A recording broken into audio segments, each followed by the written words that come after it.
We also know that women get more blame for failure and less credit for success. A bunch of studies on this, I'll share a couple with you.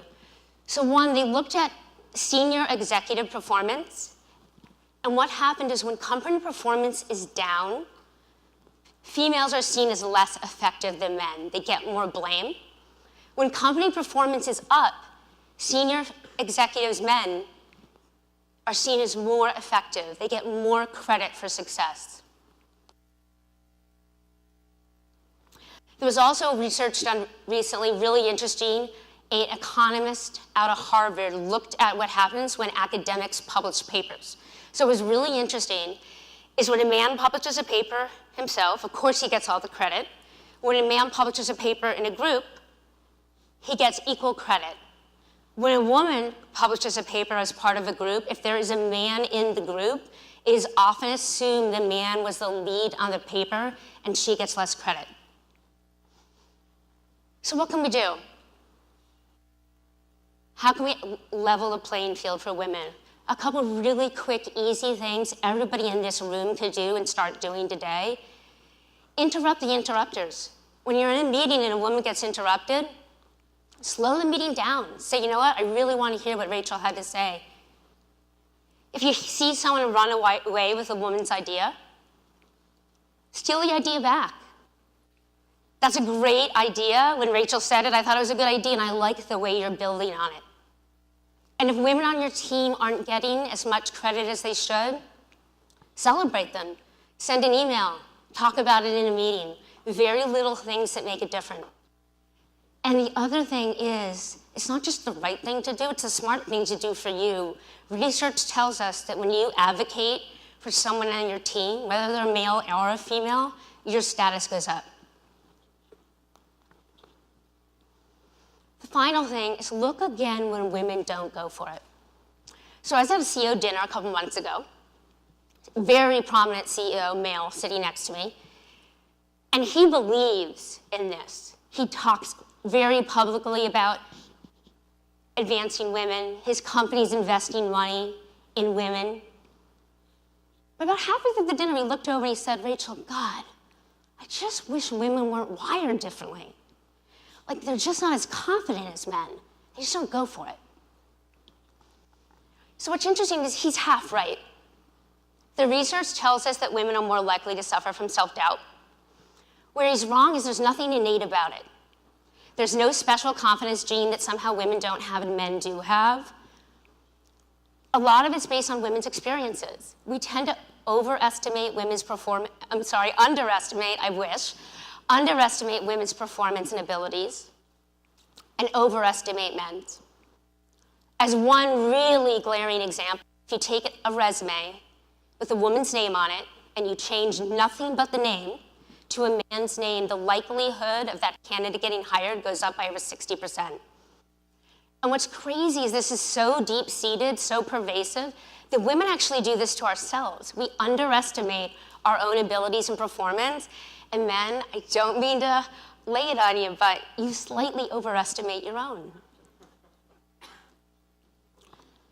So it's not surprising that women are more likely to suffer from what we call the imposter syndrome, which is this crazy phenomenon when you're in a role, you deserve to be there, there's nothing wrong with your performance, and yet somehow you're not sure you belong in the spot you're in. Not to say that men don't suffer from it as well, of course they do, but much more prevalent in women. Another reason for this is women get mixed messages. We send our girls messages like speak up but not too loudly. Study, but no one likes a smarty pants. Take the lead, but don't be bossy. And for all the parents in the room, by middle school, girls are less interested in leading than boys. This is a trend that continues lifelong, and one of the main reasons girls cite is fear of being less liked. So what happens when we grow up is now we're in the workforce and we're trying to be effective, we're trying to be successful. On one hand, we have to assert ourselves to be effective. On the other hand, we have to worry that we might not be liked, we might face social pushback when we do. We are effectively walking on a tightrope, and men do not walk on the same tightrope. So last year we did a study, Women in the Workplace. 118 companies participated, 30,000 employees. For any of you companies in here who did not participate, it's a great way to get data. And not only get your own data, of course, but all confidential. We benchmark you both against your industry peers. And this year, we're going to benchmark you against top performers as well. So really valuable information. So that's my little plug for the study. So if you're not signed up, please let us know. But what the 30,000 employees that participated told us, women said they were 3 times more likely to miss out on a promotion, a raise, or an opportunity because of their gender. Just think about that for a second, 3 times. So it's not surprising that women have less confidence. Mixed messages, performance under-evaluated, not getting as many opportunities. So what happens is, women typically need to meet 100% of hiring criteria before they'll go for a new job. Men, you guys have it right, 60%. I think it's Wayne Gretzky, he said you miss 100% of the shots you don't take. So women aren't taking as many shots, so we're missing out on opportunities. So what you can do, when you see a woman in your life, friend, wife, coworker, who's not going for it, just give her a little nudge. Tell her she can do it. And this is really important for team managers. If a woman passes up going for a promotion or says no, don't assume she doesn't want it. Sit her down, ask her why. A lot of times when you really dig in, you'll see that there's a bit of a confidence issue. And with a couple words like, you can do it, I believe in you, look what you've accomplished in the past, you can get her over the hump. A little encouragement goes a long way. So what my ask for all of you here today is just stop, look again. You may see things differently. Instead of seeing a woman who's overly assertive, not very likable, you may see a woman who's really passionate about an idea and just trying to be effective. Instead of seeing a woman who doesn't have a lot to say, you may see a woman who's struggling a bit to get a word in, and you may be able to find a way to make a space for her. And instead of seeing a woman who's not ambitious, you may see a woman who's suffering a bit with confidence.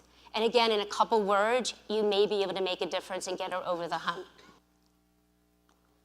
So switching gears, I want to tell you about, we just released our 2nd season of a campaign called Leaning Together with the NBA. Hopefully some of you have been watching the games and seen our ad. But it's all about you, what men can do to support women, and the benefits to everyone when you do.